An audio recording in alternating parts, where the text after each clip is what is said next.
Hi there. Fido is a little computer that will sit in your greenhouse or wherever you want, really, and read the temperature. And if it goes outside of the bounds that you tell Fido to listen for, it will send you an email or a text message. It does this because it's a little computer, not actually a Fido dog. It's based on something called an open pipe kit. Just a little computer based on something also called Raspberry Pi. Not really things you need to be familiar with too much, just something that you know you need to buy if you're going to build one yourself. Here you have the Raspberry Pi computer, which is a little $35 unit. This has like a $10 case on it. This is a USB flash drive.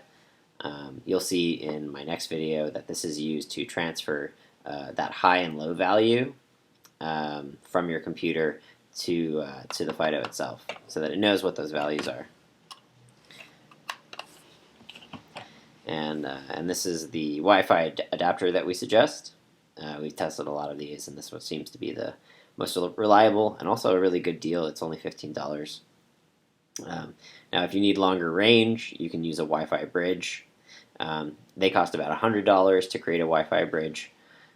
So if your greenhouse is not near where there's Wi-Fi, then there's the long-range Wi-Fi bridge option. And lastly, plug this guy in. There's also the power cord, so that this thing does consume power. It's about a 5-watt device. And that's being pretty generous. It usually runs about under a watt, and it just plugs in right there. And you plug this into a power wall or a battery, and this thing will run and just boot up. Lastly, very important in this piece is this is the hard drive for the little computer, and it's called a micro SD card. And it has a piece of software on here that will listen for instructions that you deliver via this USB drive. And that just slides in right there.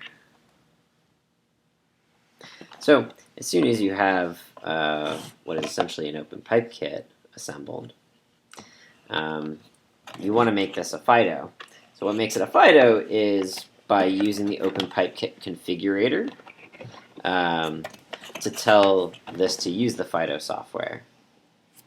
And when you do add the Fido software to this, it will want to be able to get the temperature somehow. And so we need to also have a temperature sensor. So the one that I suggest is the Yocto temperature sensor.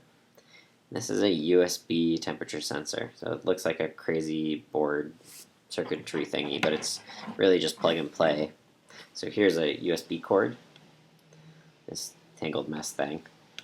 You can see one end is micro USB.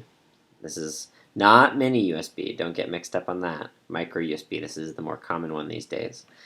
And a regular male USB on the other end. The micro USB end fits into the sensor,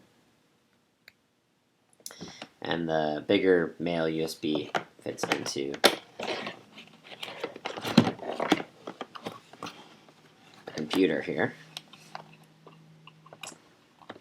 Oh, and this is a good lesson. So the layout of actually getting these to fit here, it's best when you're assembling this to put the Wi-Fi on the bottom set of USB guys.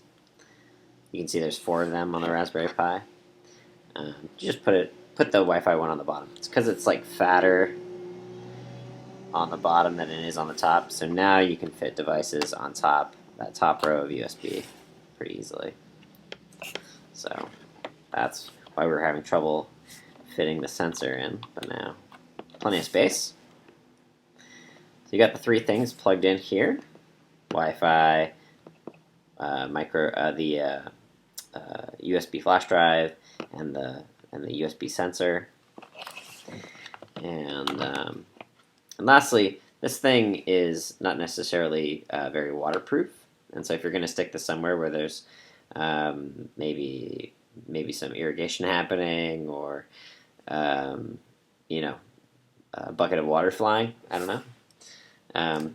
Something I've been experimenting with is just wrapping it in some duct tape. So here I have a piece of duct tape, and I just wrap it around.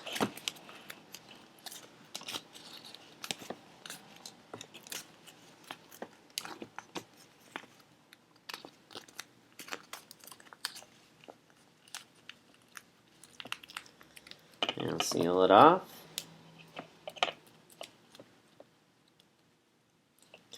And there we have our somewhat waterproofed temperature sensor. So you might be thinking, oh, well, what about, this is actually going to be somewhere where there is water. I've actually placed these in a lot of greenhouses. Seen wasps make home on these things before, like inside, and they do all right. So they're surprisingly resilient, given that they're not very expensive and they look like fragile computer equipment. But yeah, so this is the hardware part of the whole Fido, and so as soon as you have all these pieces, you're now ready to be able to deliver the instructions via this USB drive. And so that's going to be my next video. I'm going to show you how to use the OpenPipeKit configurator. It's just a little form online that you fill out, and it gives you a file. You just place it on this, and you plug it in. And I'll show you guys that in the next video. Thanks for watching.